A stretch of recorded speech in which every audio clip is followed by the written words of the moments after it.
Welcome to My Thailand Stories. You ever stick your hands in soil and know immediately if it's good or rubbish? That's what 27 years of organic farming does to you. Tonight I'm reading you a letter from Martin, 53 years old, organic farming consultant from Cornwall. Let's get into it.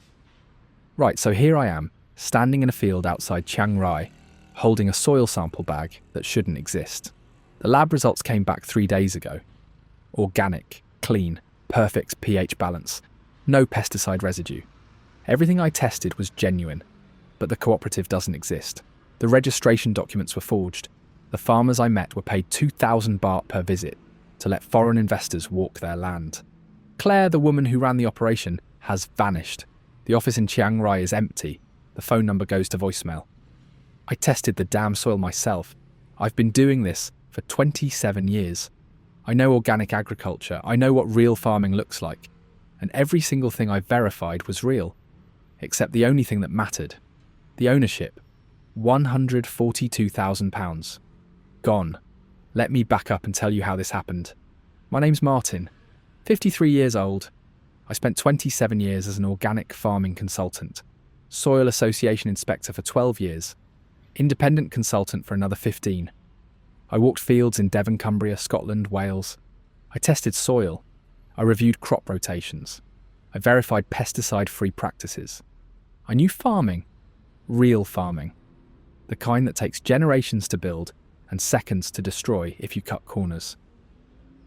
I sold my consultancy business in March 2019 for £180,000. Not a fortune, but enough to invest in something meaningful, something I understood.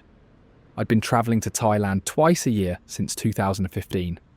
Loved the country, the people, the food, the pace of life. Started thinking maybe I could build something there, yeah? Combine my expertise with Thailand's growing organic agriculture sector. That was the plan anyway. I met Claire at a sustainable agriculture conference in Bangkok, November 2019. She was giving a presentation on organic rice farming cooperatives in northern Thailand. She was good, proper professional, knew her stuff, talked about soil health, crop diversity, fair trade certification. Everything she said made sense. That was red flag number one.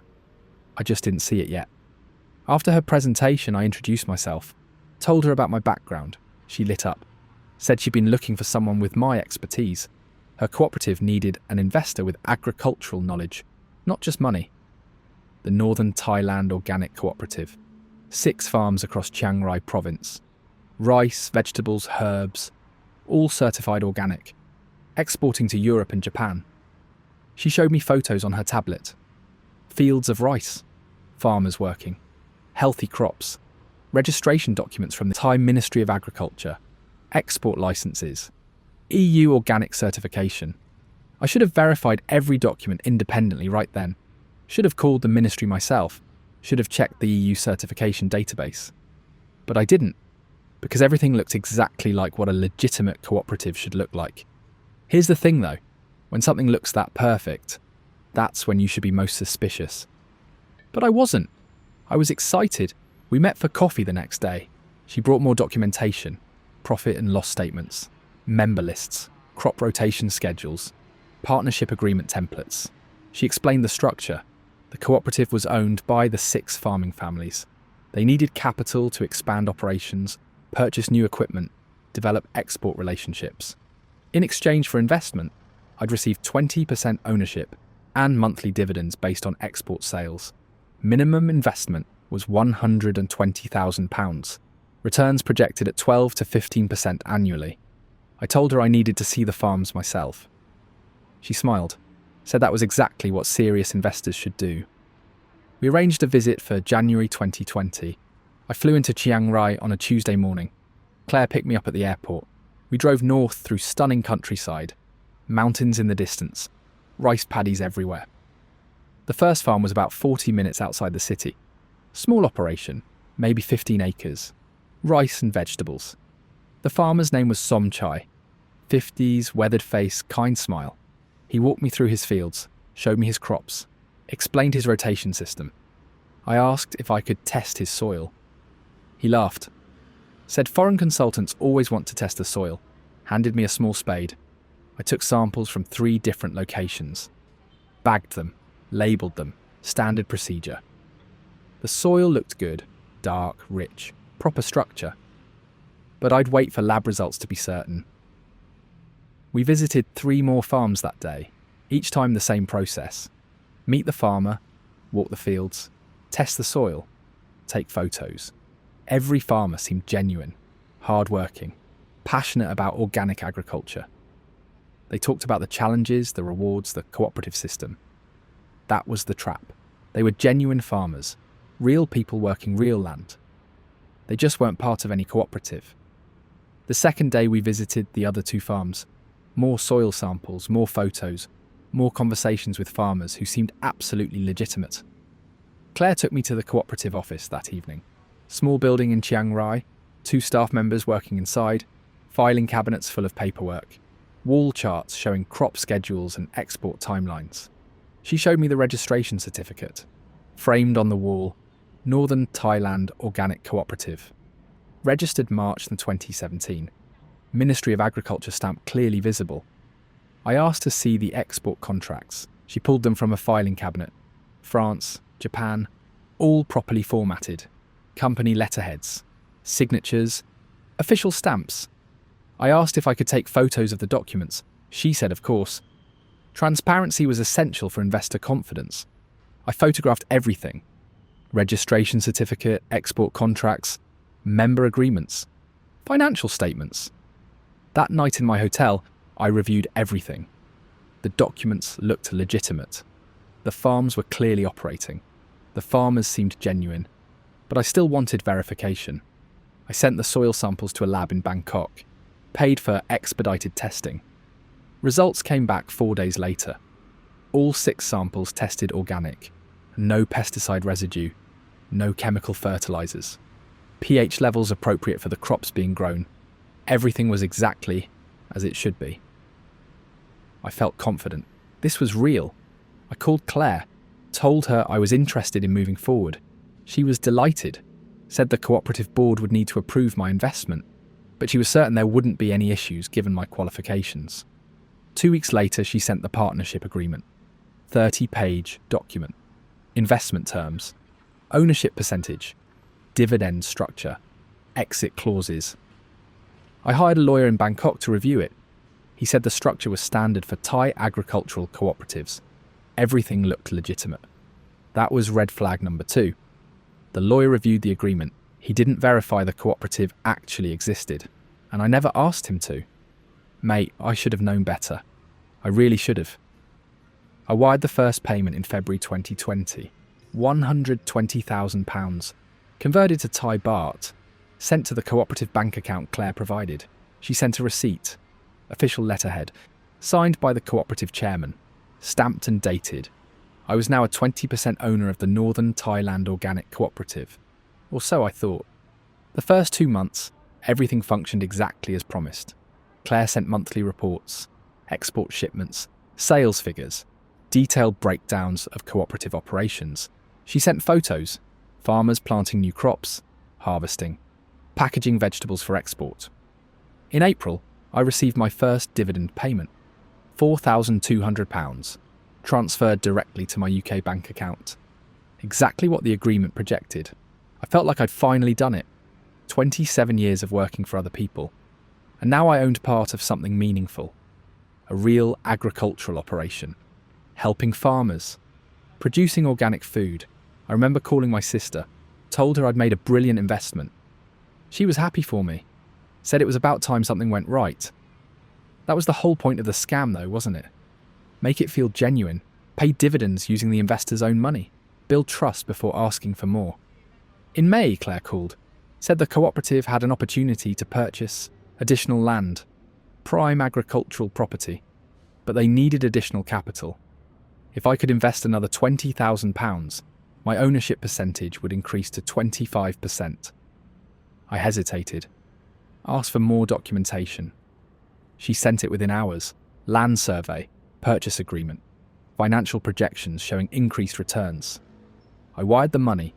That was the biggest mistake of my life. June 2020. COVID-19 had shut down half the world. Travel was impossible. Thailand had closed its borders. Claire sent apologetic emails. Export markets were disrupted. Shipments delayed. Revenue down significantly. No dividend payment in June. She said it'd resume once markets stabilised.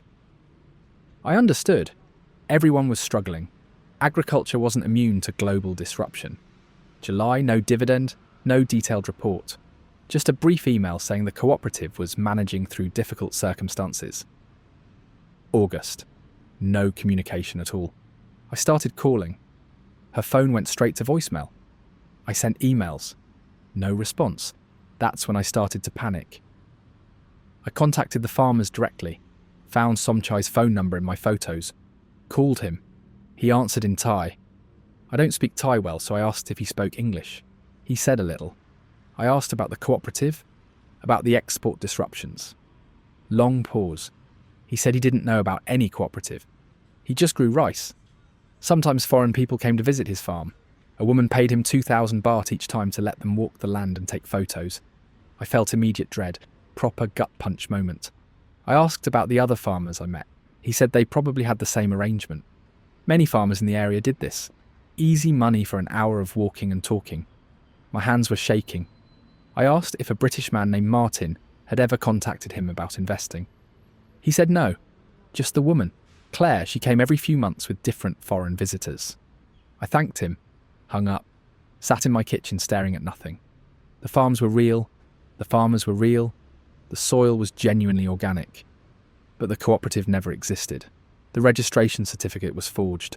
The export contracts were fabricated. The bank account belonged to Claire, not any cooperative.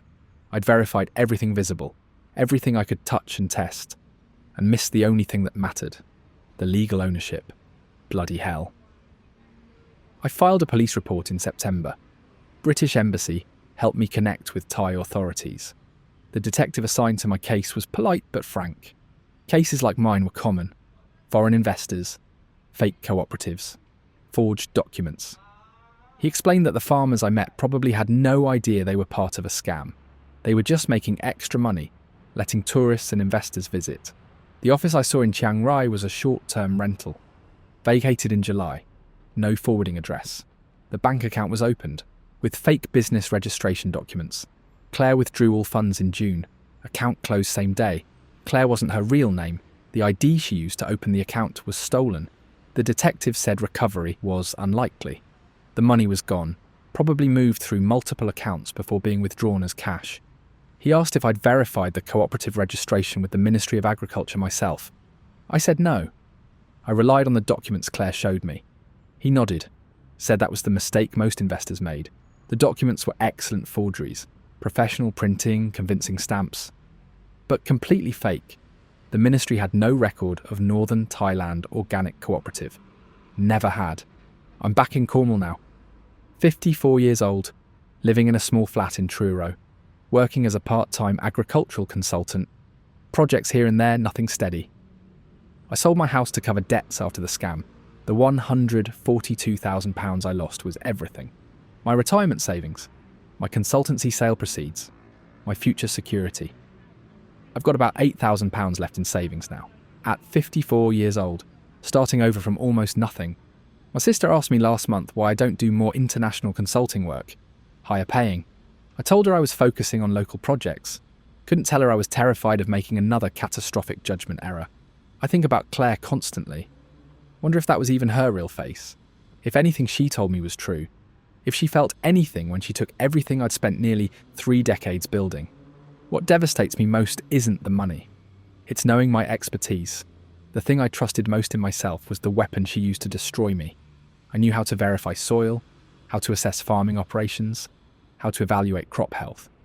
And I did all of that perfectly. I just never verified the one thing I couldn't touch or test.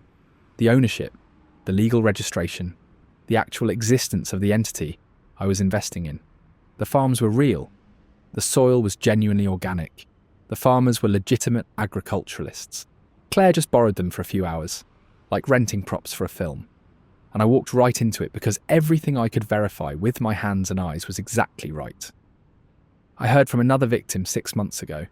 Sandra, Australian woman, former nurse. She invested 90,000 Australian dollars in the same cooperative, met the same farmers, tested the same soil. She found me through a victim support forum online. We talked for 2 hours, compared notes. She'd visited 1 month after me. Same farms, same farmers, same Claire. Sandra's still in Chiang Mai, working at a health clinic, living in a small apartment, trying to rebuild. She said she can't go home yet, too ashamed. Her family doesn't know she lost everything. We talk sometimes. Compare what we remember. Try to find details that might help track Claire down. But we both know she's gone, probably running the same scam somewhere else. Different name, different cooperative, same playbook. Use real farms. Pay farmers small amounts to play along. Forge perfect documents. Target investors with agricultural expertise who think their knowledge protects them. It doesn't protect you. It makes you the perfect mark. Because you trust what you can verify, and you never think to verify the things you can't touch. That was Martin's story. 27 years as an organic farming consultant. He tested the soil himself. 6 farms. All genuinely organic. Every sample came back clean. The farms were real. The farmers were real. The soil was real. The cooperative was fiction. Claire vanished with £142,000. Sandra's still in Chiang Mai, working at a clinic trying to rebuild her life. Thanks for sharing, Martin. This is my Thailand stories. Catch you in the next one.